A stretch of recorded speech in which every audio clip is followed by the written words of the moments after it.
Hello friends, welcome back to my YouTube channel. So friends, आज हम पढ़ेंगे MSc physics का एक और important topic, law of increase of entropy. तो फ्रेंड्स, जो ये law of increase of entropy है, ठीक है, उसे हम सेकंड लॉ ऑफ थर्मोडायनेमिक्स भी बोलते हैं। और जो इसकी डिस्कवरी है, डिस्कवर्ड बाय सेल्सियस, ठीक है। और जो इसकी स्टैटिकल एक्सप्लेनेशन दी थी, वो एक्सप्लेनेशन बोल्ट्जमैन ने दी थी। तो आप ये फैक्ट के लिए याद रख सकते हैं। तो जो law of increase of entropy होता है, वो बोलता है कि any spontaneous process, the entropy of an isolated system never decrease, it always increase और रिमेन कांस्टेंट। तो आपको पता है स्पॉन्टेनियस प्रोसेस कौन सी होती है, नेचुरल प्रोसेस जो अपने आप होती हैं, ठीक है। कि जो एंट्रोपी एक किसी भी चीज़ की, मीन्स कि यूनिवर्स की एंट्रोपी है वह, वो कभी भी घटेगी नहीं। वो कांस्टेंट हो सकती है, लेकिन वो कभी घटेगी नहीं, वो बढ़ती ही जाएगी, हमेशा इंक्रीज होगी, ठीक है। तो ये कहता है हमारा law of increase of entropy, ठीक है।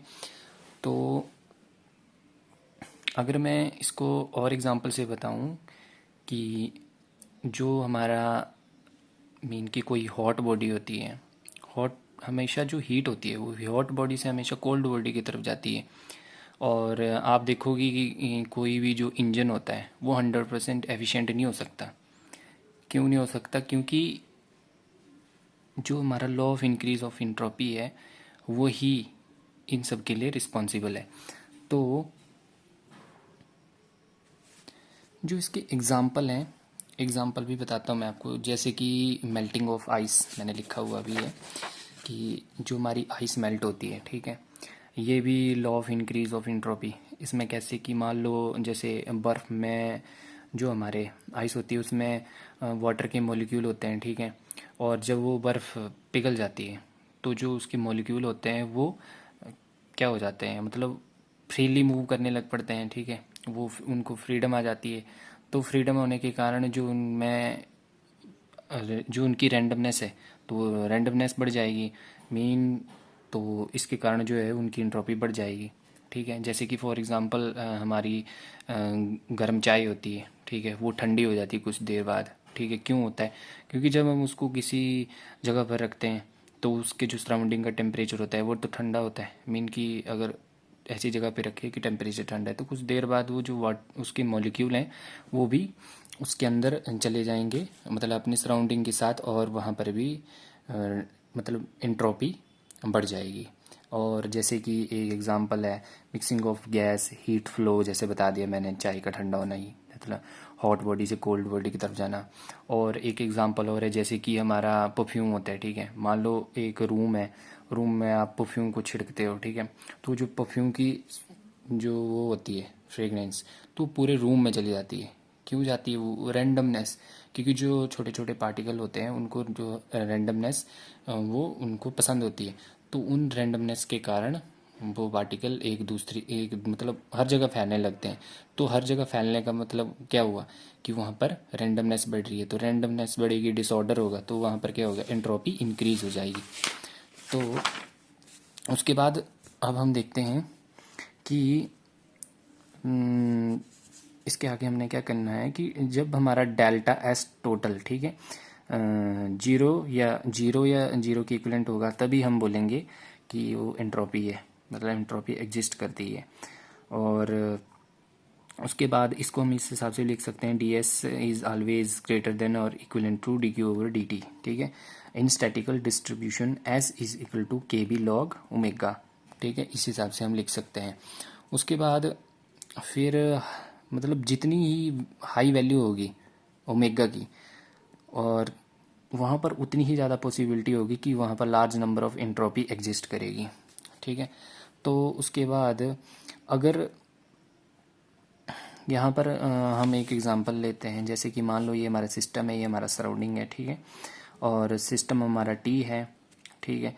उसके ऊपर वर्क हमारा वर्क, ये हमारा वर्क है, ये हमारी हीट है, ठीक है, हीट ट्रांसफ़र। और जैसे कि यहाँ पर टेम्परेचर है हमारा टी और टी नॉट, ठीक है। टी नॉट ग्रेटर देन है टी से। तो हम करेंगे consider system having temperature T and surrounding by T naught, ठीक है। सिस्टम का टेम्परेचर टी है, सराउंडिंग का टेम्परेचर टी नॉट है, सराउंडिंग का टेम्परेचर सिस्टम के टेम्परेचर से ज़्यादा है।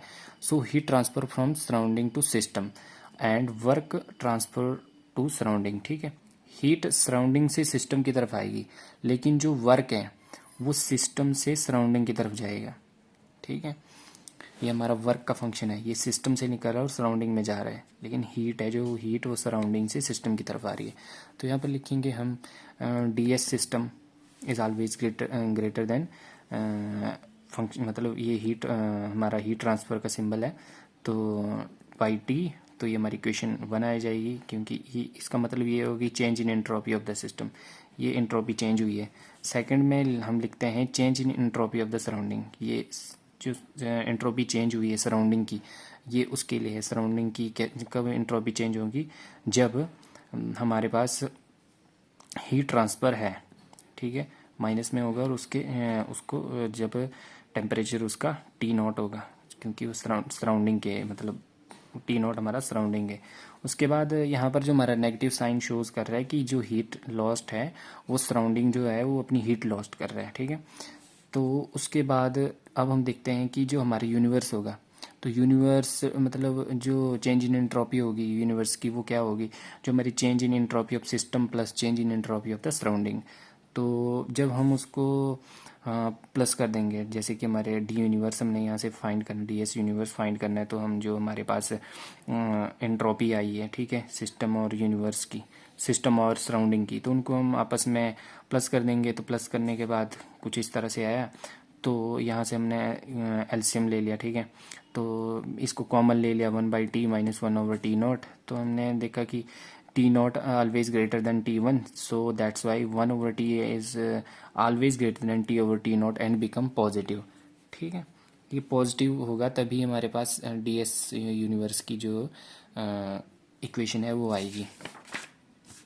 उसके बाद जब हमारे पास DS यूनिवर्स पॉजिटिव होगा, तो हमारा तो वो कंडीशन हमारी एंट्रोपी की आ गई। जब हमारे पास डी यूनिवर्स की वैल्यू, ठीक है, ज़्यादा होगी 0 से, तो वो इरिवर्सिबल प्रोसेस आ जाएगी। जब डी यूनिवर्स की वैल्यू हमारे पास 0 है, ठीक है, तो वो एक रिवर्सिबल प्रोसेस हो जाएगी।